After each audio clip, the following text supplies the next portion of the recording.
We're going to take a look at this video from Preston Journalist. I think this is probably the most retarded thing I've ever heard him say, but we'll listen to what he's got to say on this. Interesting reports coming out that Zia Yusuf has been sidelined with... Right, he's not been sidelined. He resigned. He made a statement. Obviously, he was given two options. You either step down or we'll sack you. If you resign, it's going to look less bad on you. You're just stepping aside than if you get sacked. In Reform UK, let's not forget he is the chairman. This comes after his comments about the Burka row, where he's saying he didn't know about the question, it's not party policy, and really he didn't have a position on it. I tend to... Right, you're the chairman of the party and you don't know what the policy of the party is. And you're the chairman of the party. Don't forget he also runs the Reform Party HQ. So I think it will be pretty important for the chairman to know what reform policy is, especially when he's dealing with branches when they're asking him questions about said policy, or indeed his Reform HQ. Like, well, what's our policy on this?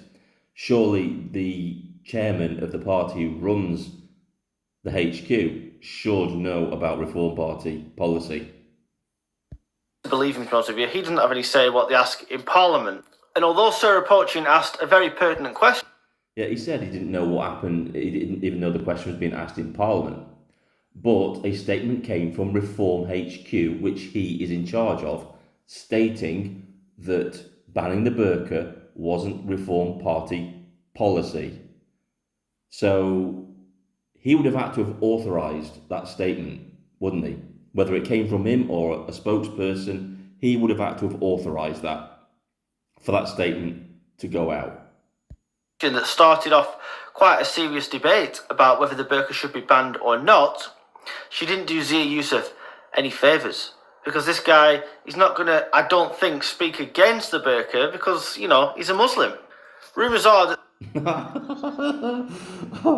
So what the hell is he doing in the Reform Party then? If he wants to uphold Islamic law in this country and basically suppress women's rights by putting them behind a burqa, what in the hell is he doing as chairman of a party that wants to reform the country, that wants to, bring us back to British values and not Islamic values? Why the hell was he chairman? That's what I want to know. Someone called Aaron Lobo, or Lobo, however you say it, has now been promoted within the party, and he's a former colleague of Nigel Farage's from GB News.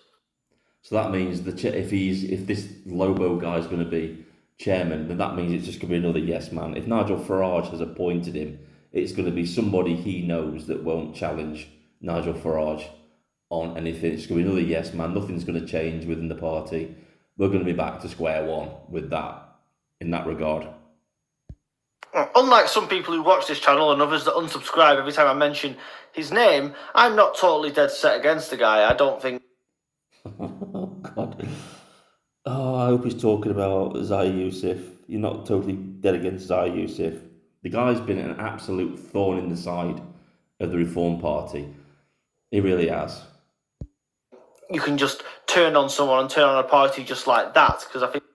You can turn on a party, you can turn on someone just like that, especially when before the general election they were this totally other party, and then after the general election they're something completely different. Before the general election, probably a centre-right party.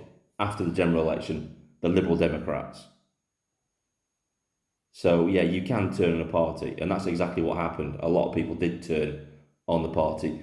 Even their own branches turned on the party, most of them resigning at the policy changes and the change in direction to the party. So yeah, you can do that. That's just silly. But maybe he does... No, it's not silly. If you've got somebody that's being destructive, I mean, look at what he said about Sarah Poachin. He went onto social media and called her dumb for asking a question to ban the burqa, when he said himself that wasn't party policy, that the party had no intentions of following through on. sidelining. You know, the Rupert Law thing was a debacle. It was handled extremely badly. And calling in the police like that was, frankly, pathetic. But Good. It was an absolute shit show. It was an absolute disaster.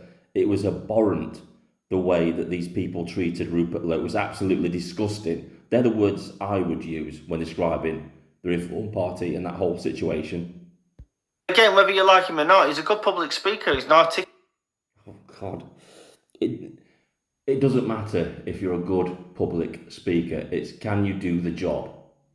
Look at Boris Johnson, great public speaker, great at making speeches and that kind of thing. Look at Nigel Farage, great at making speeches, absolutely lousy as leaders. And the same with Zia Yusuf, useless leadership, poor leadership. Being a good public speaker does not make you a great leader.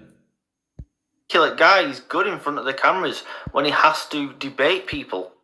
Oh God, this just gets worse, right? None of this makes you a good leader. It doesn't matter if you're good in front of the cameras and you can debate really good. The question is, can you lead a political party? Can you be chairman? Can you be a leader? And comes to Zia Yusuf, it's a resounding no.